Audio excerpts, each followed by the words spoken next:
Joining us here on Jones and Keefe on WEEI shortly after 11 o'clock here is Andrew Raycroft of Nesson. What's up, Razor? Good morning. Oh, not much. Not much going on in the hockey world at all, especially here in Boston. Yeah. How Business as usual. Yeah, seriously. Yes, Business being the appropriate word. How bad has this gotten between player and team? Well, I don't think it's been good. I would say that we saw yesterday that it hasn't been good for a little bit of time now. Is that fair to say? Like, seeing what happened yesterday, I'm assuming that just, the pot had been boiling for a few weeks and it kind of went over the top yesterday. But that's just, so I think we saw yesterday that it hasn't been good for a little while now. That just didn't happen yesterday. And not every day do you see a team president or a GM in ongoing negotiations tell the public exactly what has been offered. Like, I fell out of my chair when Cam Neely said the $64 million line. So what was your reaction when you heard him say that? Well, the better one was when he was asked if he was surprised, and Don was asked if he was surprised, and then Cam came over the top saying I was like, "Ooh, here we go." This, that alone was enough. You didn't have to do any more than that. And again, I think it goes to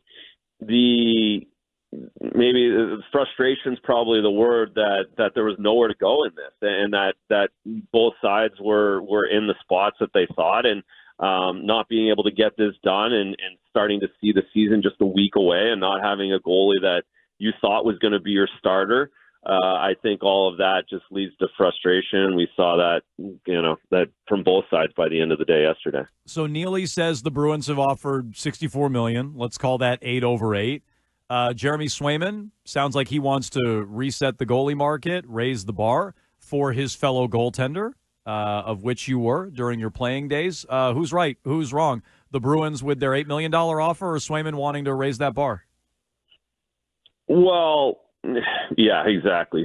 That's the $64 million question here. Who's right? Who's wrong? You look at. I think if you are on Jeremy Swayman, let's go to Jeremy Swayman's camp and talk through that a little bit first. You're looking at it, cap's going up for the next 8 years, remarkably, assuming there's no more pandemics. 8 years from now, I'm 33, 34 years old, and $8 million is not going to be a lot of money then.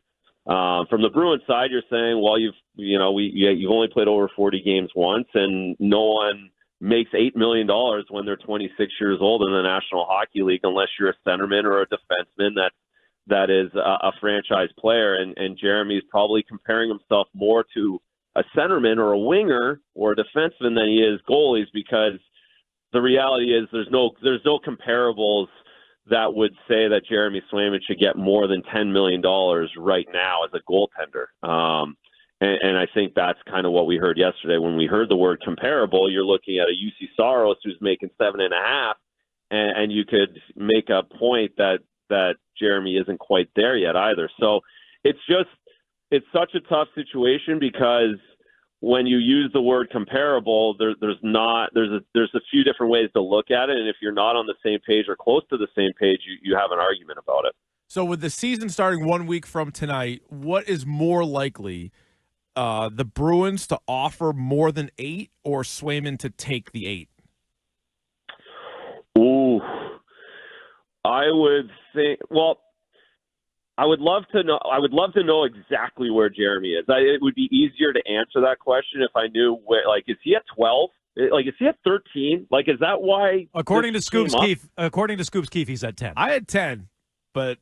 So if he's at 10, then 8.5, 9 should probably, let's get over this fighting and let's get to the middle on it now.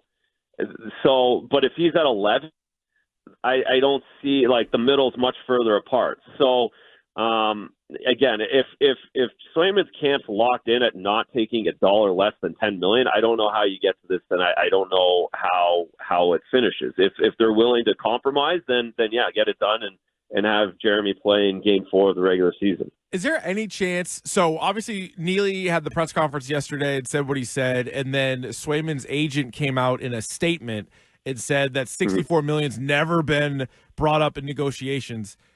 Is there any chance that Swayman was unaware of the 8 years, $8 million per year offer? I mean, I'm sure his agent isn't telling him every single detail about the negotiations, but something like that I would hope got relayed to the player.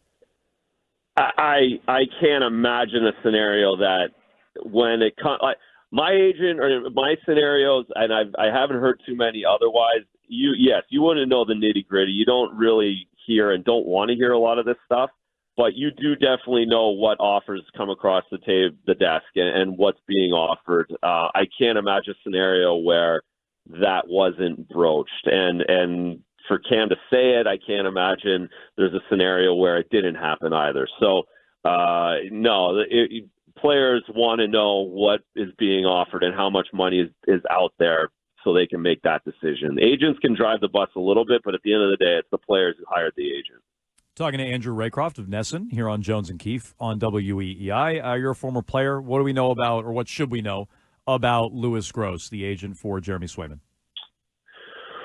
Well, there's a lot being, he's a longtime agent. He's a guy who has just recently and most recently brought this to the NHL, where a restricted free agent went all the way to December 1st, and that's William Nylander in Toronto, and now you're hearing some stories around it. But at the end of the day, he's a protective agent. He's a well-respected agent who works and fights really hard for his players. So, not always the most popular person with different teams and organizations, but a guy who has still been around a long time and is pretty respected by the league in general. I'm sure not every player feels the exact same way, but what do you think the majority of the locker room is feeling? Like, hey, Jeremy, now's the time to get your money. We're behind you. Good luck. Or, hey, the season's about to start. That's a pretty good offer. Why don't you get in here? Yeah, it's funny, right? Because at the start of camp, you're like, yeah, go get your money. And then the season starts coming around and you hear certain numbers being thrown out and you start, okay, well, this is what I'm playing for, and I think I'm pretty important to this team too. Like, why aren't you here? So listen, the players, of course, stick up for each other, but as the season gets going, the other thing that honestly kind of what happens is you forget about those guys. That's the reality. Like, there might be text messages going back and forth at the start of camp, but once you get closer to the start of the season, you're like, all right, he's not on the boat. Let's start going here. So I think at the end of the day, most players have each other's back, but there's always an undercurrent of like, hey, it comes down to us winning. That's in the room, and the guys that aren't here. Well, and I'm sure it's different depending on who you ask. As Keefe said, like Marchand might be more like, let's get the hell out there, whereas a guy like Elias Lindholm might be like, I'd probably just got a big contract. Yeah. What am I going to say to this guy? Exactly. So maybe there's a difference in opinion. Never there. even met Jeremy Swayman. Yeah, he's probably never even met him. I guarantee you they don't have phone numbers. Yeah. So. How likely, Razor, and I have a follow-up here, but how likely do you think it is that he gets traded? I think this is kind of lead. I'll turn the question a little bit into, because I hear this. I've heard this nonstop for like a week and a half, 2 weeks about the Allmark stuff. Right? Why did they trade Allmark? Why would they trade Allmark and not have Swayman sign? He gave up leverage. The reality is Jeremy Swayman has to play for the Boston Bruins or is dictated by the Boston Bruins. So the word leverage, like, he could lose $7 million this year, guys, if he doesn't play hockey this year. That's his only leverage, is to hold out and not play. Yeah, so the Bruins could have a gaping hole in net all year. I mean, that's his leverage. Well, there's lots of goalies that play. Like Korpisalo has played in the NHL for a long time. Like, there's guys, there's players that can play in the NHL not named Jeremy Swayman. So the league is going to go on. It does when all of us retire. So there's a little bit. We can debate that, but the reality is it's really hard to trade goaltenders right now. There's 90 goalies that think they can play in the NHL right now, or teams think they can play in the NHL right now around the league. The reason you trade Allmark in the summer is because that's when teams want their goaltenders. That's when they want to get set up. Beyond that, right now, everyone's kind of, or feels like they're set in goal right now, or certainly feel like they're set, or can't afford a $10 million goalie right now. Because don't forget, you got to figure one of these teams that wants him has to work $10 million into it if you are trading him. So I think it's really, my answer to the question is it's really hard to trade goalies right now, especially ones that want to play 50 or 60 games, because most teams are set in that position right now. So that's why I think a trade's still fairly unlikely, just because it's really hard to do when teams are trying to get under the cap at this time of year. Okay, it's unlikely. Let's say the Bruins, they go into the season, Korpisalo's playing well. They say, you know what, maybe we don't need Jeremy Swayman. What should they be looking for in return? Is it prospects? Is it picks? I know you have to take some salary back. What should they be looking for in return? Oh, man. I'm not sure. It's hard to recreate what Swayman's value is to this team. Maybe some other, but you're going to ask a lot. You're not giving him up for a third round pick just because you can't get him signed like that. I don't see a scenario in that case. If this does happen, it's going to be a big boy one. So, but I don't know what that is. I apologize. I'm really not trying to be on the fence. I just don't. I don't know what it would look like. Yeah, I'm really not sure. Well, I guess the way I'd ask you, too, is if based on your comment about how there's always going to be somebody to play goalie and there's 90 goalies around the league, is the $8 million for this particular team better invested into forwards and defensemen or trying to get something done with Swayman?